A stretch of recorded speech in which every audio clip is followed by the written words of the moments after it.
Good morning class. तो आइए हम लोग आज इतिहास का अगला क्लास देखते हैं। देखिए अभी तक जो आप लोगों ने पढ़ा, राष्ट्रकूट पढ़ा, चोल पढ़ा, चालुक्य पढ़ा, यही सब ना आप लोगों ने पढ़ा। तो अब हम लोग अगला वंश जो देखने वाले हैं उसका नाम है पाल वंश। ठीक है, देखिए पाल वंश जो है ये बेसिकली आपका बंगाल के आसपास का है सब। ठीक है, बिहार और बंगाल का जो क्षेत्र था उसी के आसपास ये जो था शासन किए। कौन? पाल वंश के शासकों ने। खासकर ये जो था पाल वंश के जो संस्थापक थे उनका नाम था गोपाल। ठीक है, और इस गोपाल ने राजधानी जो बनाया था वह बिहार के मुंगेर जिला को बनाया था। ठीक है, तो बिहार का जो मुंगेर जिला है वहीं पे पाल वंश की क्या कर दी गई? राजधानी बनाई। देखिए राजधानी जो होता है वैसे जगह को बनाया जाता है जो चारों तरफ से क्या होता है? सुरक्षित होता है, नहीं ताकि कोई भी हमला करे तो राजा मारा न जा सके। करेक्ट है।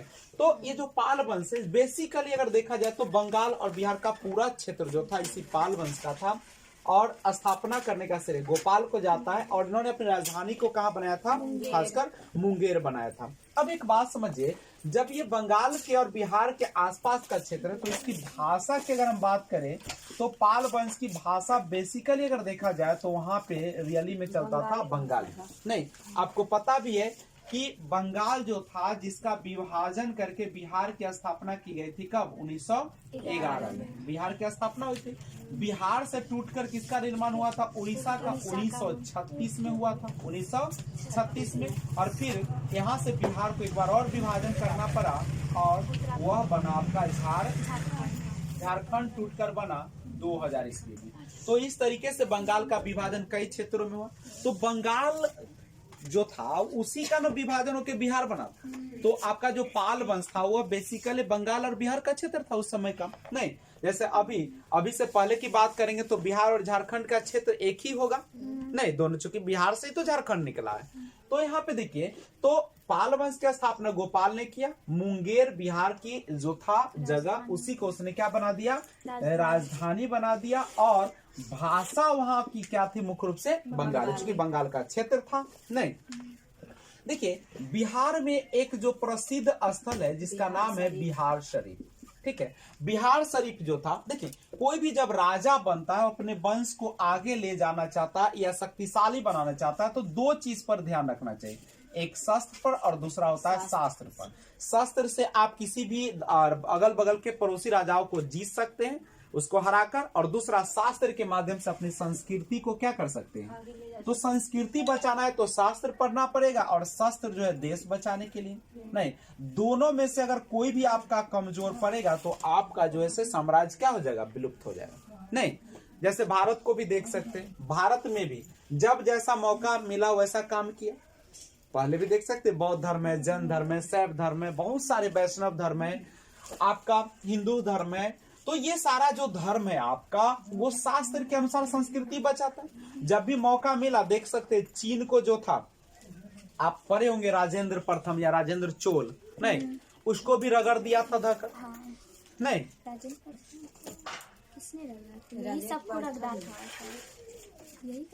राजेंद्र प्रथम जो अपने आप को जाकर कहता था कि हम बड़ा अथी है, राजेंद्र प्रथम भी हराया था। सॉरी, राजेंद्र प्रथम जो था उसने ही हराया था। नहीं, तो बहुत सारे शासक हुए हैं। अभी मोदी जी हैं, देख सकते हैं पाकिस्तान बहुत उड़ रहा था। नहीं, पुलवामा जब हुआ तो उसके बाद उन्होंने देखिए एक स्ट्राइक लगाया, ना लगाया था पाकिस्तान पर, एक किए थे ना एयर स्ट्राइक। तो ये सारा चीज है, तो दोनों चीज होना जरूरी है। तो पाल वंश के जो संस्थापक थे गोपाल, वह शास्त्र पर भी बहुत ध्यान दिए और प्लस शस्त्र पर भी ध्यान दिए। शक्तिशाली राजा थे, अच्छे राजा थे। इन्होंने शास्त्र में क्या किए तो बिहार शरीफ में इन्होंने जो था उदंतपुरी विश्वविद्यालय, इन्होंने कौन सा विश्वविद्यालय? उदंतपुरी विश्वविद्यालय की इन्होंने स्थापना किया ताकि देश में क्या हो सके? अच्छा शास्त्र। और आपको पता है कि उदंतपुरी विश्वविद्यालय हो, चाहे आपका विक्रम विश्वविद्यालय हो, चाहे नालंदा विश्वविद्यालय हो, सब में कहीं ना कहीं गौतम बुद्ध का जो धर्म था, जो उनका व्यक्तित्व था, उनका जो वाणी था, उसको मुख्य रूप से उसमें पेश किया जाता था। नहीं, तो ये था आपका उदनपुरी विश्वविद्यालय की स्थापना पूछे। बिहार शरीफ कहाँ पड़ता है? तो नालंदा जिला में पड़ता है। कहाँ पे पड़ता है? नालंदा जिला में पड़ता है आपका बिहार शरीफ। वहीं पे उन्होंने, गोपाल ने कौन वंश का स्थापना कर दिया? उदनपुरी विश्वविद्यालय। उसके बाद गोपाल के बाद एक और बेहतरीन शासक आया जिसका नाम था धर्मपाल। यह भी एक महान शासक था और इन्होंने भी शास्त्र पर और शस्त्र दोनों पर कार्य किया। यह भी एक शासक था। इसने क्या किया कि भागलपुर में जाकर, ठीक है, और एक स्थापना कर दिया। कौन सा विश्वविद्यालय का? विक्रमशिला विश्वविद्यालय। ठीक है, याद रखिएगा, विक्रमशिला विश्वविद्यालय की स्थापना करने का श्रेय जो जाता है वो किसको जाता है? तो वो आपको धर्मपाल को। कहाँ पे वो स्थापना हुआ था? भागलपुर। कहाँ पे हुआ था? भागलपुर, जो कहाँ पड़ेगा? बिहार में। तो देखिए, भागलपुर बिहार में, बिहार शरीफ भी बिहार में, नालंदा भी कहाँ पे? बिहार में। 3 महत्वपूर्ण विश्वविद्यालय आपके बिहार में था। नालंदा विश्वविद्यालय, विक्रमशिला विश्वविद्यालय, उदनपुरी विश्वविद्यालय। फिर भी हम लोग इतने क्यों पिछड़ गए? कहीं ना कहीं इसकी वजह आपस में एक ही है। तो क्या था? आपस में एकता न होना। दूसरी बात था कि थोड़े थोड़े लालच के लिए दूसरे को साथ देकर खुद अपने आप को अपने आदमी को मरवा देना, ये सब ना था। तो ये सारा कारण था। अब विक्रमशिला विश्वविद्यालय जो था, ये जो था कौन सी शाखा का इसमें पढ़ाई होता था? तो वज्रयान शाखा का। वज्रयान शाखा कौन था आपको पता है? गौतम बुद्ध जो चलाए थे धर्म, उसको मृत्यु के बाद कई भागों में बटा था। महायान था, उसके बाद हीनयान था, वज्रयान था, शून्यवाद था। वज्रयान एक नया था, बिल्कुल आधुनिक था, जिसमें बिल्कुल फ्री था, जिसमें अल्कोहल का भी लोग सेवन करते थे, मांस भी खूब खाते थे। और यही वज्रयान शाखा, याद कीजिए, जब बौद्ध धर्म के समापन का एक कारण बना था। नहीं, वज्रयान ही गौतम बुद्ध के जो चलाए गए धर्म था, बौद्ध धर्म, उसको क्या कर दिया? एक तरीके से समाप्त कर दिया। अच्छा, एक बात समझिए, विक्रमशिला विश्वविद्यालय के स्थापना किया धर्मपाल ने, और धर्मपाल जो था एक गलती किया था, त्रिपक्षीय संघर्ष में भाग लेकर। नहीं, त्रिपक्षीय संघर्ष कहाँ हुआ था आपको पता भी होगा। यही जो है आपका कन्नौज। नहीं, हर्षवर्धन की मृत्यु के बाद कोई ऐसा राजा नहीं हुआ जो कन्नौज को संभाल सके। तो इधर से राष्ट्रकूटों ने, राष्ट्रकूट प्रतिहार, गुर्जर प्रतिहार, कौन सा था? गुर्जर प्रतिहारों ने इस पर हमला किया। इधर से आपका कौन सा आपका राष्ट्रकूटों ने क्या किया? ठीक है, राष्ट्रकूटों ने इधर से हमला कर दिया, और इधर से कौन कर दिया? पाल वंश वालों ने हमला किया। त्रिपक्षीय 3 संघर्ष हुआ, इसमें धर्मपाल भी हिस्सा लिया। लेकिन देखो, ऐसा नहीं, हमला करेगा तो कुछ ना कुछ तो जीत कर ले जाएगा। पाल वालों ने भी कुछ जीता, चला गया, राष्ट्रकूटों ने भी जीता, चला गया। लेकिन प्रतिहार जो था पूरे कन्नौज पर क्या कर दिया? जीत हासिल कर लिया। और बाद में आपको पता चलेगा कि इसने इसको राजधानी भी बनाया है। तो देखिए, कोई भी वंश कमजोर होता है कब? जब युद्ध करते। शांति से अगर कोई चीज हो जाए, सॉल्यूशन उसका तो अच्छा होता है, क्योंकि उसमें आपका धर्म का भी जाता है, आर्थिक भी शोषण होता है, आपका मेंटली भी टॉर्चर होता है, बहुत सारे चीज होते हैं। तो धर्मपाल ने जब यहाँ पे हिस्सा लिया तो इसमें बहुत सारे धन जन का क्या हुआ? हानि हुआ, जिसके कारण इसकी जो वंश था वो धीरे धीरे क्या होने लगा।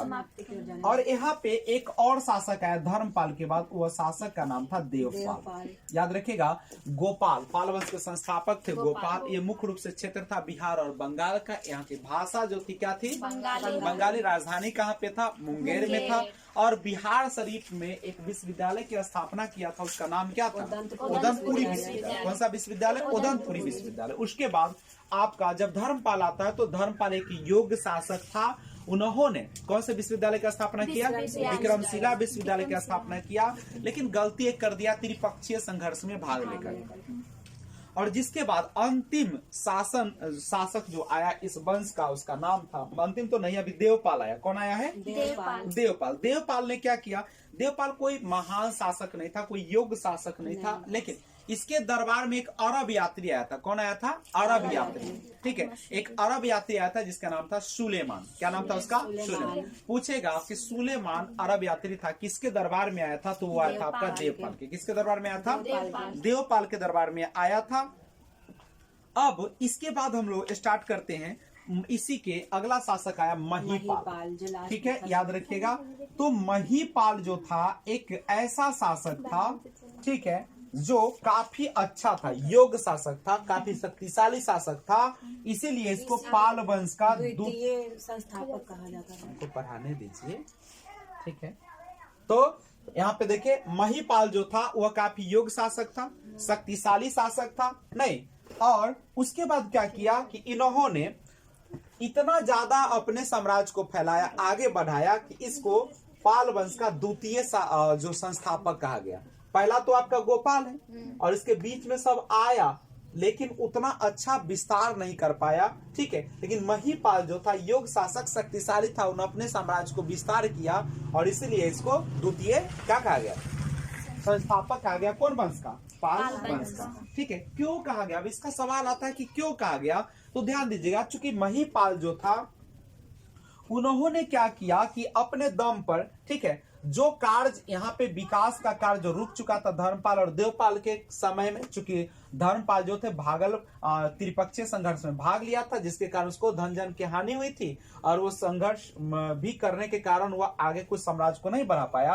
तो वो जो विकास की रफ्तार रुक गए थे, उसको ये क्या किया, फिर से वह शुरू किया विकास के कार्य को, इसीलिए महिपाल को पाल वंश का द्वितीय क्या कहा जाता है, संस्थापक कहा जाता है। अब एक बार और समझिएगा, महिपाल जो था, लेकिन यहाँ पे देखिएगा बंगाल जो था, यहीं पे एक शासन चल रहा था। किसका शासन चल रहा था बंगाल के आसपास में? तो बंगाल जो था, इसी पर एक शासन था, कौन वंश का? चोल वंश का। कौन वंश का? चोल वंश का जो शासक था उसने इस पर हमला किया। किस पर हमला किया?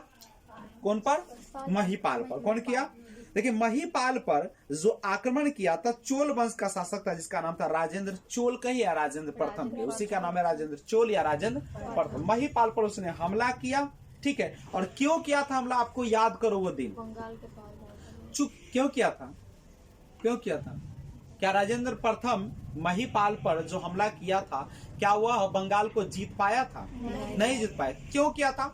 तो केवल गंगा जल के लिए। किसके लिए? गंगा जल के। और वहां से जो गंगा जल लेता है तो कौन सा उपाधि लेता है, पता है आपको? याद है? गंगाईकोंड। कौन सा उपाधि लेता है? गंगाईकोंड। अपने आप को कहता है गंगाईकोंड, और वो धारण करता है और एक राज्य एक नगर की स्थापना करता है। उस नगर का नाम क्या था? क्या नाम था वो? उसका नगर का नाम बताइए। गंगाईकोंड चोलपुरम। गंगाईकोंड, और एक तालाब का निर्माण करवाता वहां पे, और जिसमें गंगा बोतल लाया था, एक बोतल उसी को डाल देता है और उसका नाम क्या पड़ जाता है? चोल गंगम। चोल वंश, चोल का गंगा। किसका गंगा? चोल का गंगा। किसका गंगा? चोल का गंगा, चोल गंगम, ठीक है। और ये जो महिपाल था, ये तो छोड़ दिया, चला गया, कि कहा कि मेरा काम हो गया, हमको गंगा जल चाहिए था, हमको मिल गया।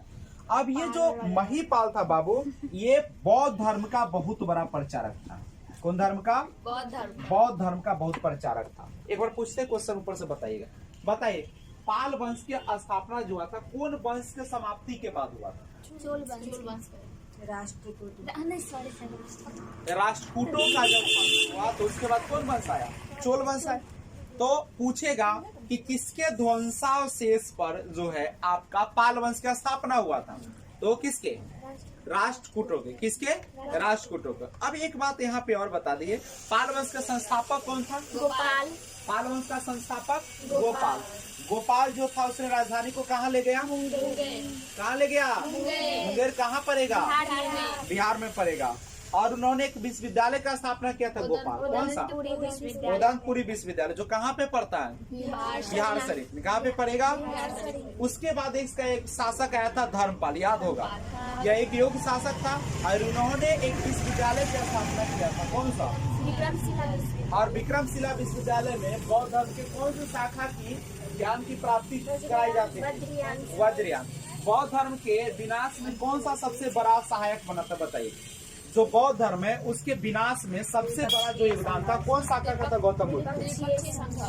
त्रिपक्षीय संघर्ष। कौन संघर्ष? त्रिपक्षीय संघर्ष। कौथी बोल रहे हैं तुम लोग को पता है? क्या बोल रहे हो पता है? हम क्या पूछ रहे हैं? तुम लोग नशा में बोल रहे हैं। हम बोल रहे हैं कि जो गौतम बुद्ध था बौद्ध धर्म का, ठीक है, बौद्ध धर्म था, उसके पतन में सबसे जो प्रमुख भूमिका निभाया था वो कौन शाखा था? उसका वज्रयान शाखा। वज्रयान शाखा क्या था? एक आधुनिक शाखा था जिसमें क्या था? हर तरह की बुराइयां इसमें मौजूद थी। वज्रयान शाखा में हर प्रकार की बुराइयां मौजूद थी उसमें। नहीं, अब कौन कौन सी बुराइयां? तो लोग इसमें नशाखोरी करने लगे थे। नहीं, इसके बाद जो बौद्ध धर्म का एक जो शाकाहार भोजन था उसको त्याग दिया गया था। मांसाहार भोजन लोग करते थे इसमें, प्लस जुआबाजी भी होने लगा था। नहीं, स्त्रियों का मान सम्मान भी समाप्त हो गया था, जिसके कारण बौद्ध धर्म क्या हो गया, धीरे धीरे समाप्त हो गया। उसके बाद महिपाल देव, उसके बाद आता देवपाल। देवपाल कोई योग्य शासक है नहीं, इसमें एक है केवल कि इसके समय में अरब यात्री जो था उसका नाम क्या था? कौन? सुलेमान। वह सुलेमान इसके आया था दरबार में। इसके बाद आता है महिपाल। महिपाल जो बौद्ध धर्म का एक संस्था, बौद्ध धर्म का मानने वाला था। महिपाल जब आया तो वह बहुत ही योग्य और एक कह सकते शक्तिशाली राजा था।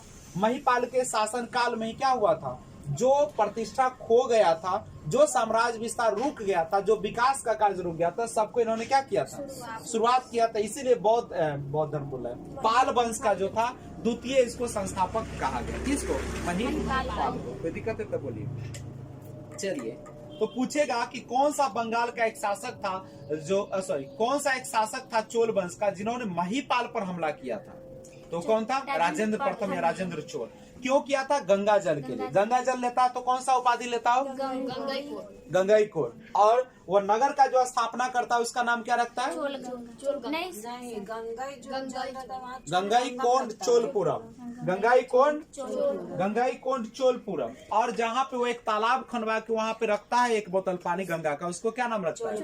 चोलगंगम। चोलो की गंगा, चोलगंगम। नहीं, तो यहाँ तक आप लोगों ने पढ़ा। महिपाल के बाद एक आता है इस वंश में, एक देखिए महिपाल में थोड़ा सा अच्छा काम भी किया है, बहुत अच्छा काम किया, इसलिए द्वितीय इसको संस्थापक भी कहा जाता है पाल वंश का। इन्होंने क्या किया? बौद्ध धर्म का बहुत प्रचार किया। आप देख सकते हैं इसके समय में जो इसके दरबार में बौद्ध धर्म का सबसे बड़े विद्वान जानकार लोग रहते थे, टीचर रहते थे, ठीक है, उस सारे शिक्षकों को उन्होंने विदेश भेजा, खासकर चीन में भेजा था, तिब्बत में भेजा था। और किस चीज के लिए? वहां पे बौद्ध धर्म के प्रचार के लिए। और आप देख भी सकते हैं दलाई लामा जो से बौद्धिस्ट है, बौद्ध धर्म के मानने वाले। तिब्बत में जो है कौन सा धर्म है? बौद्ध धर्म। ये सब देखिए, और सब जो है चीन उन अलग जो देश सब है उस सब में देखिए सब नास्तिक लोग, सब भगवान को नहीं मानता है। ये दुर्गा पूजा हो गया, चाहे कोई हो गया, ईद उद हो गया, ये सब नहीं मानता है, कहता है ये सब बेकार का चीज है, सब टाइम पास है, कुछ नहीं है। अब चीन में चले जाए, कोई धर्म को मानता है? बौद्धिस्ट है, नास्तिक है, भगवान में विश्वास नहीं करता, कहता है भगवान नाम का कोई चीज होता नहीं, सब झूठ मूठ का है। ये लोगों को क्या है? बर्बाद करने का एक रास्ता है। लोग इसमें टाइम पास करते हैं, अपना काम पर समय नहीं देते। वो नास्तिक होते हैं, अनिश्वरवाद को मानते हैं लोग, ईश्वर में विश्वास इन लोगों को नहीं है, ये अपने काम से ज्यादा मतलब रखते हैं, ठीक है। तो बौद्ध धर्म का जो बेहतरीन टीचर था, इसको कहाँ भेजा था महिपाल ने? तिब्बत में भेजा था। तिब्बत जो है अभी इस पर चाइना कब्जा किए हुए है, ठीक है, तो वहां पे ज्यादा बौद्धिस्ट लोग रहते हैं।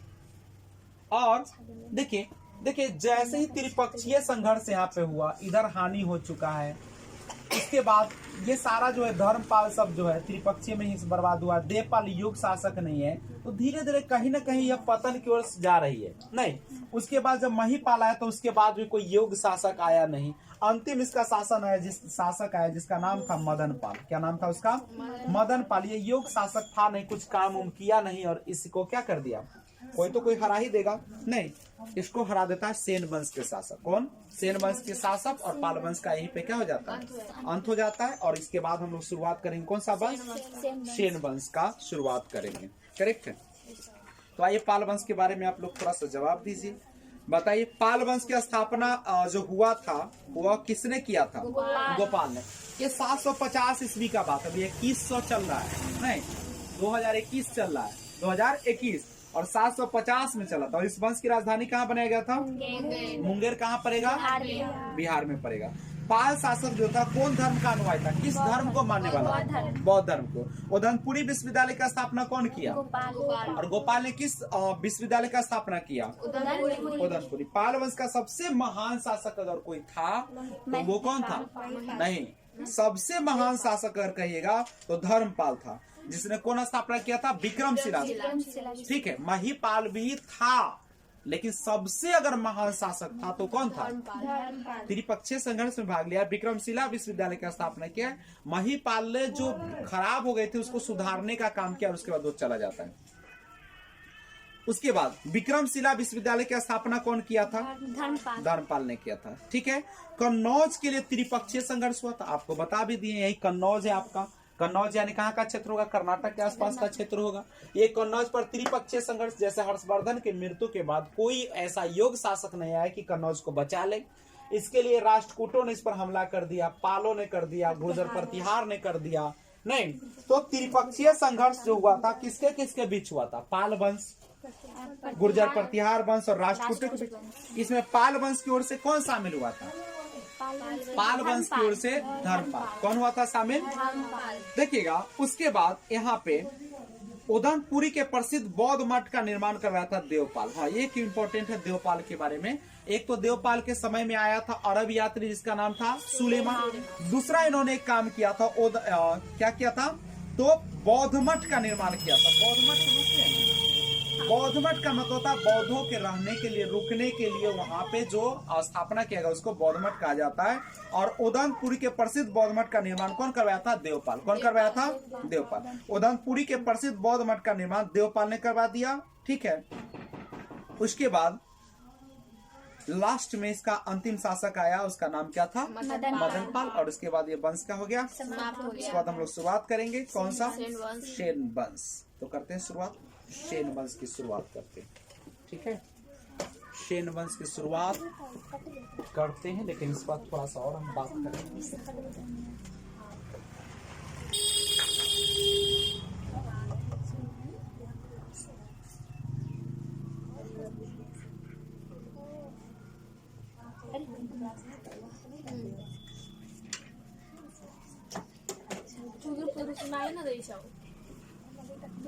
चलिए, तो सेन वंश के बारे में थोड़ा सा और जानकारी एक बार हासिल करते हैं। आप केवल शासक का नाम लिख सकते हैं। रिकॉर्डिंग चल रही है आप लोग, ठीक है?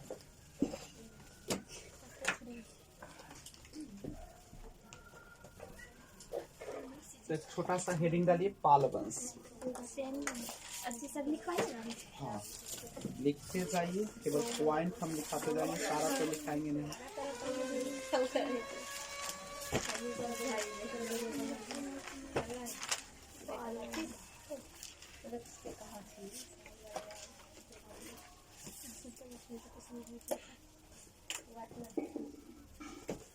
सबसे पहले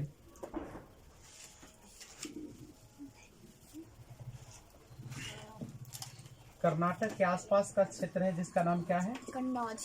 कन्नौज। यहाँ पे किस वंश का शासन था? हर्षवर्धन का। हर्षवर्धन कौन वंश का होगा? या वर्धन वंश का होगा? नहीं, इसमें सबसे प्रतापी और अंतिम राजा कौन बना? हर्षवर्धन। हर्षवर्धन। हर्षवर्धन के समाप्ति के बाद कन्नौज पर कोई महान शासक नहीं आया। इसको कब्जाने के लिए कौन कौन आया?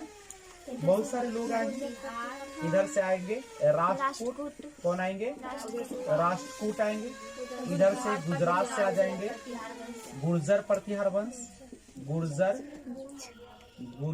प्रतिहार वंश नहीं, गुर्जर प्रतिहार वंश होंगे। इधर से बंगाल के साइड से पाल वंश। तीनों का हमला, तीन, इसलिए इसको हम लोग त्रिपक्षीय संघर्ष भी कहते हैं। नहीं, कभी क्वेश्चन पूछता है कि त्रिपक्षीय संघर्ष किसके बीच हुआ था?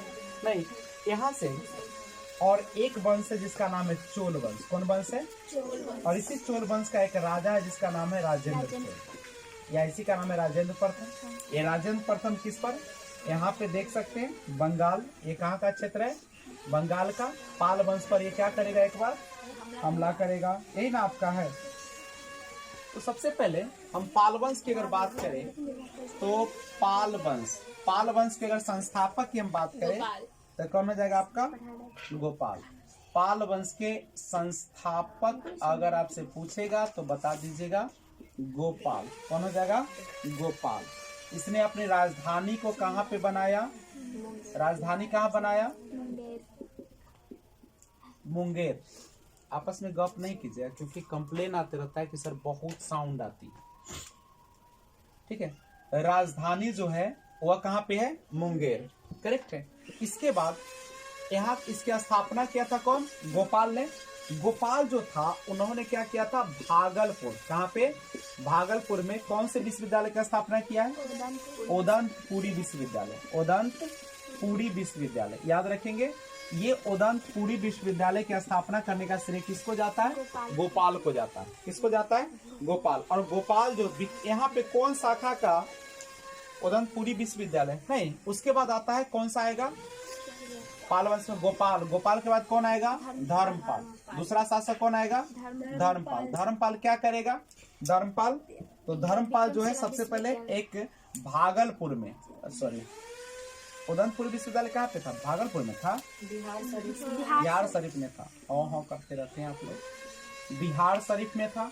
और ये कहाँ पे पड़ेगा, भागलपुर में कौन विश्वविद्यालय आएगा, विक्रमशिला विश्वविद्यालय। कौन स्थापना किया है इसका, धर्मपाल ने, नहीं, विक्रमशिला विश्वविद्यालय की स्थापना किया, कौन किया, धर्मपाल। कौन किया, धर्मपाल। कहाँ पे किया, भागलपुर। कौन से शाखा का इसमें ज्ञान दिया जाएगा, वज्रयान। किसकी शाखा है, बौद्ध धर्म की। किसकी शाखा है, बौद्ध धर्म।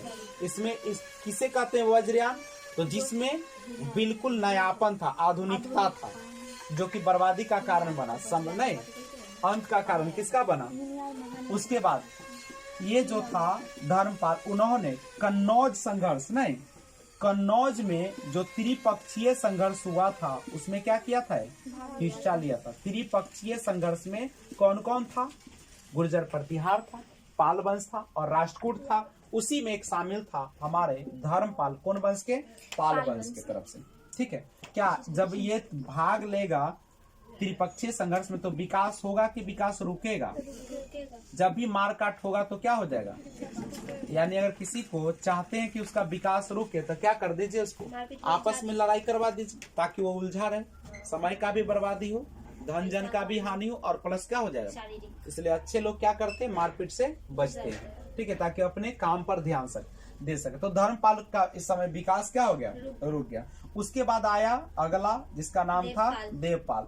देवपाल जो था इसी के समय अरब यात्री आया था। कौन आया था, अरब यात्री, जिसका नाम क्या था, सुलेमान। और इसी के समय एक और काम हुआ था, क्या काम हुआ था, इसी के समय देवपाल के समय भी एक काम हुआ था, उस काम का नाम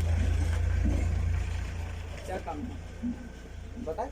देवपाल जो था उसी के समय में ये बौद्ध धर्म का उदंतपुरी में बौद्ध मठ नहीं, तो बौद्ध मठ पूछेगा भी कि बौद्ध मठ की स्थापना ना देवपाल ने क्या किया था, तो उदंतपुरी में क्या स्थापना किया था, बौद्ध मठ का स्थापना किया था, ताकि बौद्ध लोग यहाँ पे क्या कर सके, ज्ञान की प्राप्ति कर सके।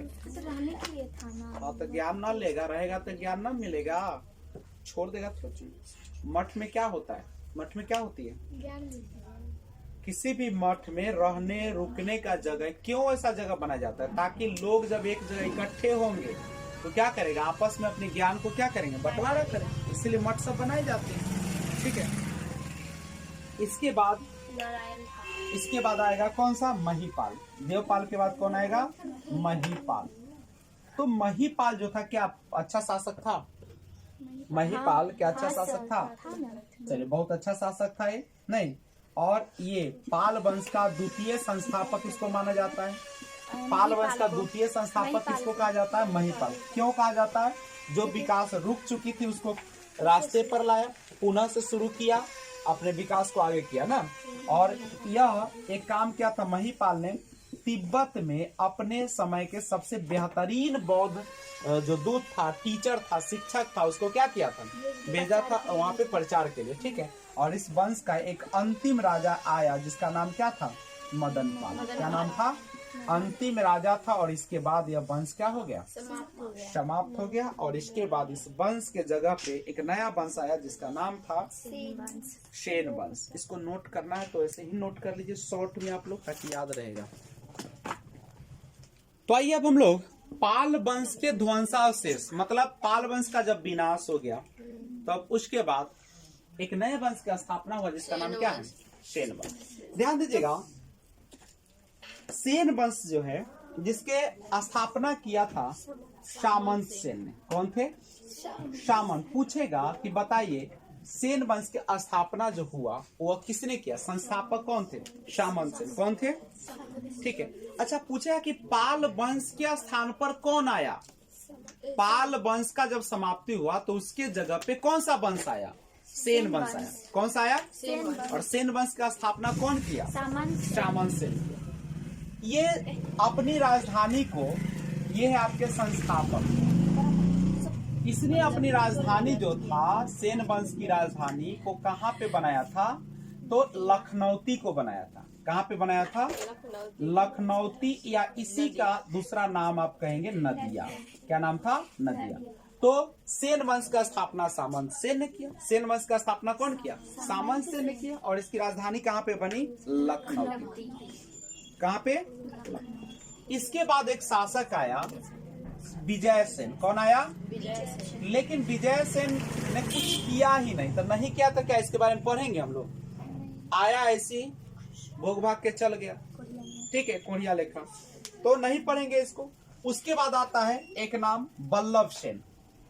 अगला जो राजा था उसका नाम क्या था? बल्लभ। देखिए, बल्लभ सेन एक ऐसा राजा था जिन्होंने साहित्य पर सबसे ज्यादा ध्यान दिया। साहित्य समझते हैं ना?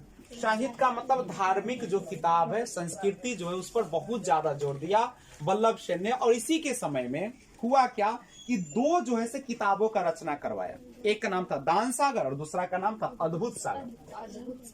बल्लभ सेन के समय में दो पुस्तकों की रचना की गई, दान सागर एवं अद्भुत सागर। ठीक है, दान सागर एवं अद्भुत सागर। पूछेगा, दान सागर एवं अद्भुत सागर की रचना किसके शासन काल में हुआ था? तो बल्लभ सेन ने ही किया था, यही किया था।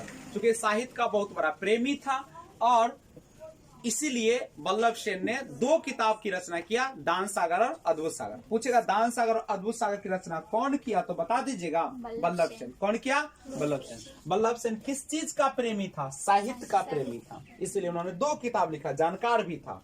ठीक है।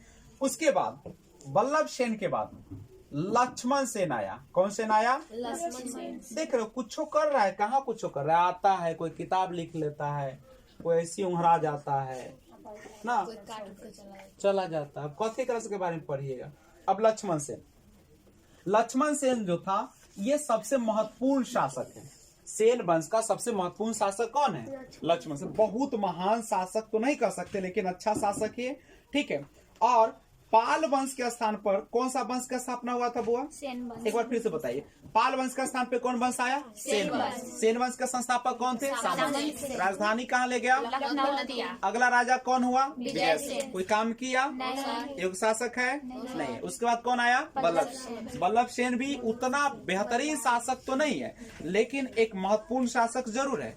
नहीं, सॉरी, लक्ष्मण सेन महत्वपूर्ण शासक है। ये तो केवल साहित्य का रचना किया है, दो किताब का रचना कर दिया, दान सागर एवं अद्भुत सागर। और उसके बाद कौन आया? लक्ष्मण सेन। कौन आया उसके बाद? लक्ष्मण सेन आया। नहीं, लक्ष्मण सेन जो था एक महत्वपूर्ण शासक है। और इसके समय में एक चीज है, इसके चीज का मतलब कि इसके दरबार में कुछ महत्वपूर्ण व्यक्ति रहते हैं, उसका नाम है जयदेव। क्या नाम है? जयदेव। याद रखिएगा, पूछेगा कि इसके दरबारी कवि कौन थे? दरबारी कवि कहेगा तो दरबारी कवि कौन थे? जयदेव थे। कौन थे बच्चे लोग? जयदेव। और जयदेव ने किताब का रचना किया था, याद आ रहा है कुछ? एक किताब था जिसका नाम था गीत गोविंद। गोविंद का मतलब होता है भगवान, और गीत माने होता है गाना। भगवान के लिए गाना, भगवान के लिए गाना। गीत गोविंद किसकी गाना? भगवान की गाना। ठीक है। तो पूछा गीत गोविंद की रचना कौन किया? गीत गोविंद की रचना जयदेव। किसके दरबारी कवि थे? लक्ष्मण सिंह के। ठीक है। अब कोई भी देश है, कोई भी अगर देश है बच्चा, तो हम बार बार करें कि देश को चलाने के लिए दो चीज चाहिए, एक चाहिए शास्त्र और एक चाहिए शस्त्र। नहीं, शास्त्र से आपका संस्कृति बनता है, आपका रहन सहन बनता है, आपके अंदर संस्कार आती है, ये ना पूजा पाठ धार्मिक सभी किसके कारण होता है? शास्त्र। लेकिन शस्त्र के कारण क्या होता है? देश बचता है। देश को बचाना हो तो दोनों चीज चलाना पड़ेगा, देश को बचाने के लिए शास्त्र भी जरूरी है, शस्त्र भी जरूरत है। जैसा आदमी वैसा काम। अगर बात से समझ गया तो बात से समझा दिए, बात से समझा तो लास्ट से समझाएंगे, ठीक है, लेकिन समझाएंगे जरूर, नहीं तो बनेंगे चंद्रशेखर आज, सबको गोली से भूंज देंगे, अंत में मार ले। एक दूगो बंदूक रखेंगे स्पेशल, छोटका एक दूगो रहेगा, 1 सेकंड में 48 को गोली निकलता है, पूरा देह में पैक कर लेंगे गोली, दोनों हाथ में ले लेंगे, और दूगो रिजर्व रखेंगे, भुजाई शुरू करेंगे, बुला लेंगे, एकदम सभा होगा, भुजाई चल जाएंगे, सब कचरा साफ, हाँ एकदम साफ कर देंगे, कचरा कुचरी न रहेगा, जमीन भी बढ़ जाएगा, बोलोरो भी खरीदना होगा, फ्री में बोलोरो मिल जाएगा, स्कॉर्पियो मिलेगा, BMW मिलेगा, ठीक है। तो ये है, इसलिए जैसा समय आएगा वैसा काम करें। अरे दुश्मनी लेता निम्न से ले, ऐसा ले सुतले में सब गायब हो गए राते में, अशोक की तरफ बनो, ठीक है। न तो निम्ने न तो साधुए बने को, तो निम्न से शास्त्रे पढ़े रहो दिन भर, ठीक है, बाद में तुम्ही को लूट लेगा। तो साधु तो ऐसे ही करता है, बाद में लूटता नहीं है। हम साधु कहले, कथी के बात हो रहा है, शास्त्र के बहुत तोरा वो साधु आई साधु में अंतर न बुझाई छो। हम पढ़े वाला बात कर रहा, तू उठो अथी कभी चोरबा से के बात करे, आसाराम बापू के बात करती है, तो याद रखिएगा। तो देखिए अब सेन वंश में आप ही बताइए, क्या सेन वंश में क्या शस्त्र का कहीं पे जिक्र हो रहा है? नहीं। किसका जिक्र हो रहा है बताइए तो? शास्त्र का ना देख रहे हो? कवि है, गीत गोविंद का रचना किया है, ने कार्यदान सागर अद्भुत सागर का निर्माण किया, कोई महान कार्य हो रहा है ना लड़ाई झगड़ा वाला, ये वंश को रह देगा कोई? ये तो चिकन खसी है, एक तो मूर्ति कहले है ना। तो यहाँ पे क्या हुआ, सेन वंश को क्या कर दिया गया, समाप्त होगा कि बचेगा बताओ? समाप्त होगा, अभी तक तो नहीं। ठीक है, तो सेन वंश इस तरीके से क्या हो जाएगा, यहाँ पे अभी तो यहाँ पे क्या होगा, सेन वंश का अंत करेगा, लेकिन कौन करेगा? ये सब कहाँ पे जान रहे हो, ये सब जो है अभी बीच में सब बहुत सारे हैं, इसके बाद ना ये समाप्त हो जाएगा, क्योंकि इसमें कोई बेहतरीन शासक हो सकाएगा नहीं, ठीक है। तो इसके बाद आ जाएगा गुर्जर प्रतिहार वंश। कौन वंश आ जाएगा? गुर्जर प्रतिहार वंश। किस वंश के बाद? सेन वंश के बाद। सेन वंश के बाद कौन वंश आएगा? गुर्जर प्रतिहार वंश आएगा। क्यों आएगा भाई, क्यों आएगा लिखाएंगे फिर से, थोड़ा सा सिस्टम से लिखाएंगे, ठीक है। तो इसके पहले हम पूछताछ कर लेते हैं आपसे, उसके बाद हम लोग आगे बढ़ेंगे। सेन वंश, अब ये सब किताब पढ़िएगा ना, कहीं छोड़े नहीं है, सब जो है ना आपका कश्मीर के राजवंश छोटा, ठीक है, छोटा नहीं है, वो सिस्टम से यहाँ लिखा हुआ नहीं है। चलिए सेन वंश देखिए। सेन वंश की स्थापना कौन किया था बच्चे लोग? सामंत सेन ने। किसके स्थान पर सेन वंश आया था? पाल वंश किसके स्थान पर आया होगा, अंदाज लगा तो? राष्ट्रकूटों के स्थान पर आया होगा। नहीं, क्या राष्ट्रकूट को हम लोग समाप्त कर चुके थे? नहीं, बचले है, राष्ट्रकूट बच्चल है, राष्ट्रकूट गया, पाल वंश गया, अब गुर्जर प्रतिहार वंश होने से बच्चल है। अरे त्रिपक्षीय में से गायब हो गया ना राष्ट्रकूट, पाल वंश भी हार गया ना, अब इनमें से कौन है बच्चल? गुर्जर प्रतिहार। तो एक बाद गुर्जर प्रतिहार इंतजार कर रहा है। तो सेन वंश का स्थापना कौन किया? इसकी राजधानी कहाँ पे था? लखनौती या नदिया, नदिया को लखनौती भी कहा जाता है। सेन वंश में जो शासक आया सामंत सेन के बाद, वो कौन आया था? विजय सेन। विजय सेन के बाद कौन आया? बल्लभ सेन या बल्लाल सेन, जैसे तुम्हारे बुक में लिखा है बल्लाल सेन, बल्लाल सेन या बल्लभ सेन। उसके बाद आता है लक्ष्मण सेन, ठीक है। लेकिन सेन वंश का प्रथम स्वतंत्र शासक अगर पूछेगा तो विजय सेन। स्वतंत्र शासक का मतलब है कि उसने, देखिए उसने क्या किया कि जो सामंत का जीवन था, उसके पहले जो राजा कैसे जीवन जीता था सामंत, उसको समाप्त किया, अपना राज स्थापना किया होगा, लेकिन काम किया ईसाई धर्म का अनुयायी था, सब भगवान के पूजे वाला सब पैदा लिया था। और दान सागर अद्भुत सागर नामक ग्रंथ की रचना कौन किया था? बल्लाल सेन। कौन सेन किया था? बल्लाल सेन। नहीं, और अद्भुत सागर को लक्ष्मण सेन ने पूर्ण रूप दिया था। पूछता है अद्भुत सागर को पूर्ण रूप माने बच्चल था, उसको पूरा कौन करवा दिया? तो लक्ष्मण सेन। लक्ष्मण सेन की राज्यसभा में या उसके दरबार में एक कवि रहते थे जिसका नाम था जयदेव।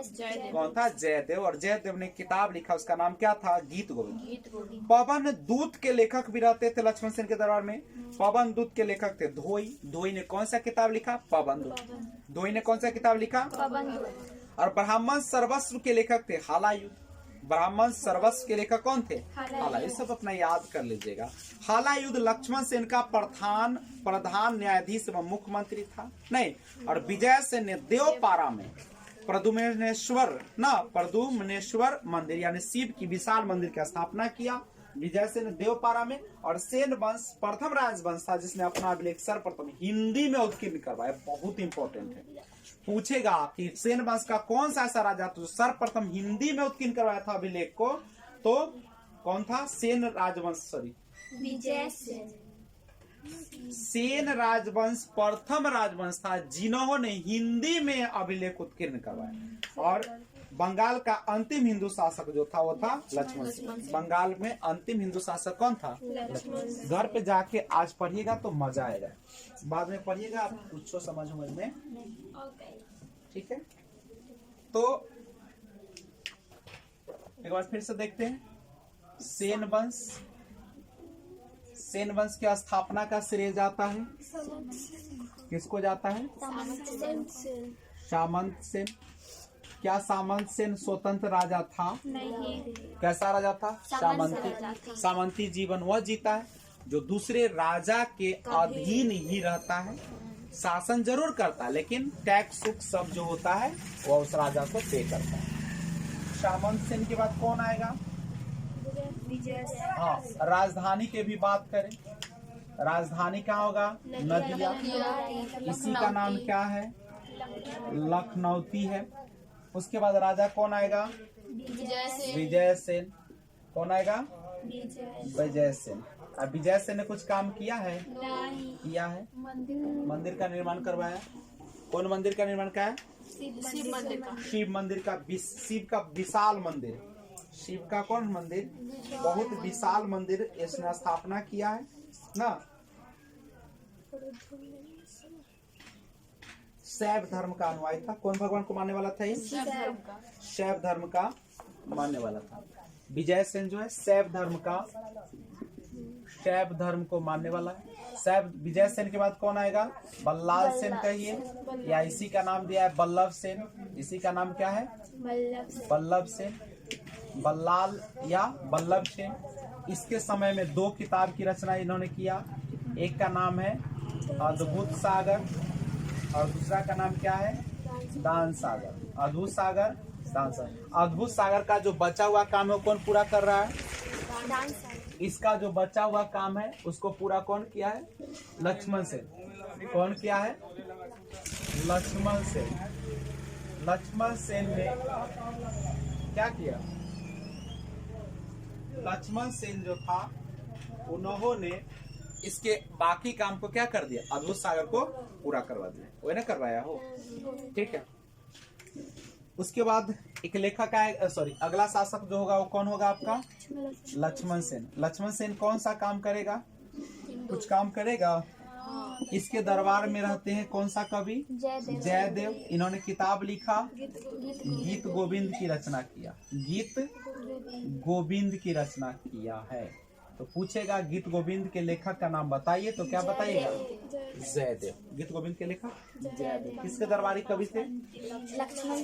लक्ष्मण सेन के दरबारी कवि थे, ठीक है।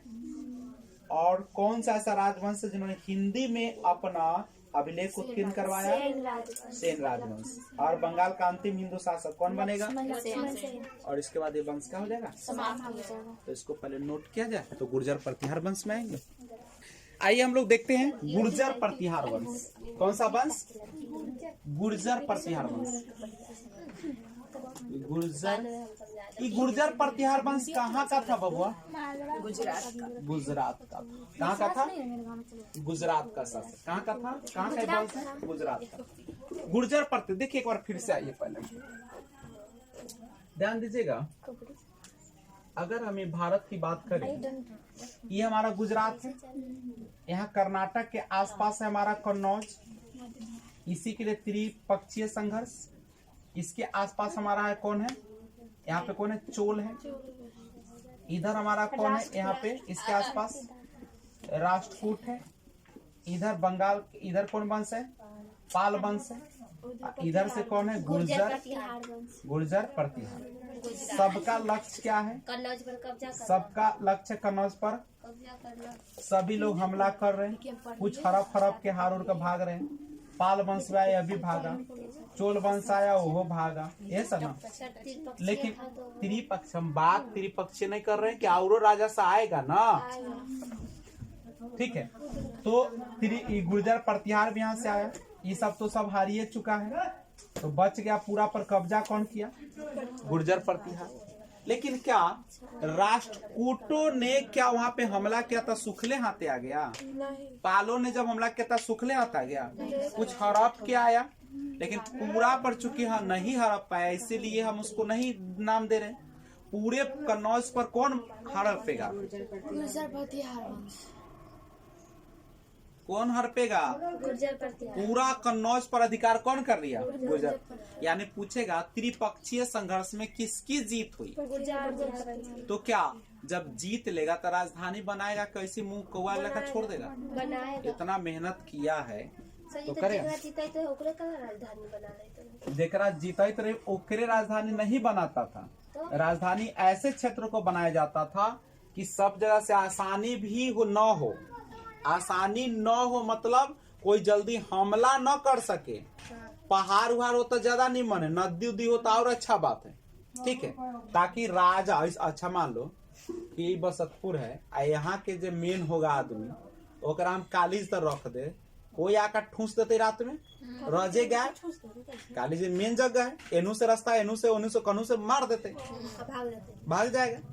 तो ओकरा ऐसा जगह पे हम रखेंगे जहाँ पे पहुंचना बड़ा मुश्किल हो ना, बीच में तो अब कहाँ रखोगे अब तो भगवान जाने, ठीक है। तो इसी तरीके से राजधानी जो ऐसे क्षेत्र में बनाया जाता था जहाँ पे राजा सुरक्षित हो। अरे रोजे मर गए तो कोना प्रशासन होते हो, तू कतनो से ना हुआ तो राजा मर गए तो की होलो, भाग जतो सब। तो जैसे अभी बड़ा मुखिया हार गेलो, अब कोना के भरोसे रह, नया बनते ओकरा पीछे, अब ओकरा पीछे पीछे चल जाते सब, जनता के तय काम है। ठीक, तो सुनो, तो गुर्जर प्रतिहार वंश कहाँ का था, गुजरात। कहाँ का था, गुजरात। अब इसका जो संस्थापक था उसका नाम था नागभट्ट। क्या था, नागभट्ट। गुर्जर प्रतिहार वंश का संस्थापक नागभट्ट, याद रखिएगा।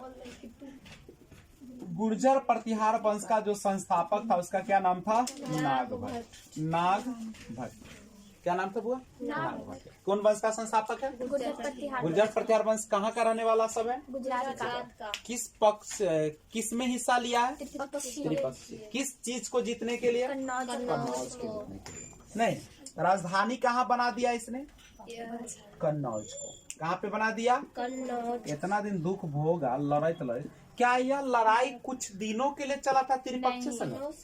100 वर्षों तक चला। कितना वर्षों तक, 100 वर्षों। पूछेगा त्रिपक्षीय संघर्ष कितने वर्षों तक चला, 100 वर्षों तक चला। जीत किसकी हो गई, गुर्जर प्रतिहार वंश। कहाँ का रहने वाला, गुजरात का। संस्थापक कौन है इसका, राजधानी कहाँ पे बनाया, कन्नौज की लड़ाई कितना दिन चला, 100 चलिए। इसके बाद आया मिहिर। कौन आया बच्चे, मिहिर जो था, इसी ने कन्नौज पर पूरा अधिकार किया। कन्नौज पर पूर्ण अधिकार कौन कर लिया, मिहिर। कौन कर लिया, गुर्जर प्रतिहार वंश का कौन सा राजा था जिसने पूरे कन्नौज को जीत लिया था, उसका नाम था मिहिर। क्या नाम था उसका, मिहिर भोज। और इसी ने, यही मिहिर जो है, इसी ने कन्नौज को क्या बना दिया था, कन्नौज को। सुन रहा है कि नहीं सुन रहा है, सुन रहे हैं सर। अब बोलते हैं, क्या कहेगा कि कैसे बच्चा लोग है, ऐसे बिहार बदनाम हुए, ऊपर से और बदनाम करे पर लगा। चलो हम ही लोग न बनाएंगे बिहार को, नया बिहार बनाएंगे जिसमें खाली चोरी डकैती होगा, घुसखोरी होगा। अभी कोई कम थोड़ी ना, अभी माने हम लोग बनाएंगे और एडवांस बिहार, क्योंकि हम लोग पढ़ते 10 वाला बड़ा निम्न से है। चलिए दीना दीदी तो देखिए पूरा 10वां तक हम लोग पास हो जाते कॉपी उलट के। कितना तेज है हम सब। कन्नौज पर पूर्ण विजय कौन अधिकार प्राप्त किया? मिहिर भोज ना, मिहिर भोज। दूसरी बात, कन्नौज को इसने क्या बनाया? पूछेगा कन्नौज को राजधानी कौन बनाया? कौन बनाया? और इसका अंतिम राजा जो आया, इसका नाम क्या था? यशपाल। यशपाल इस वंश का क्या था? अंतिम राजा था। और उसके बाद ये वंश रहेगा। जल्दी समाप्त। इसके बाद ऐसा कुछ नहीं है, आता है जाता है, सब है निकम्मा सा है।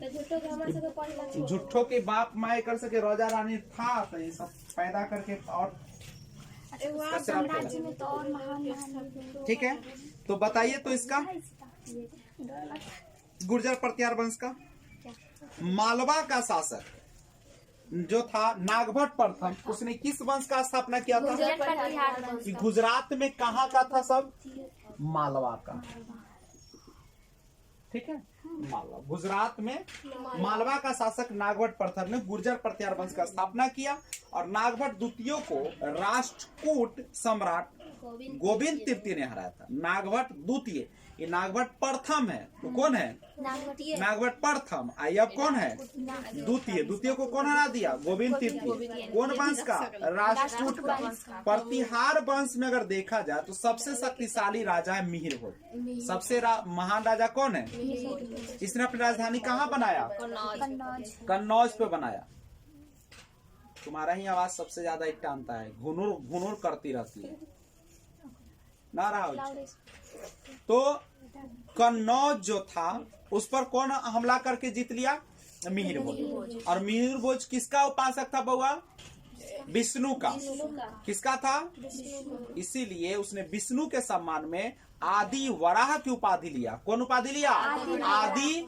आदि वराह। पूछेगा उपाधि के मतलब कुछ नहीं चाहिए, जीत लेके तो अपना नाम रख ले। आदि वराह आज से अपने से, जैसे हम बसतपुर के एक न एक दिन जीतेंगे तो हम क्या रखेंगे अपने नाम को?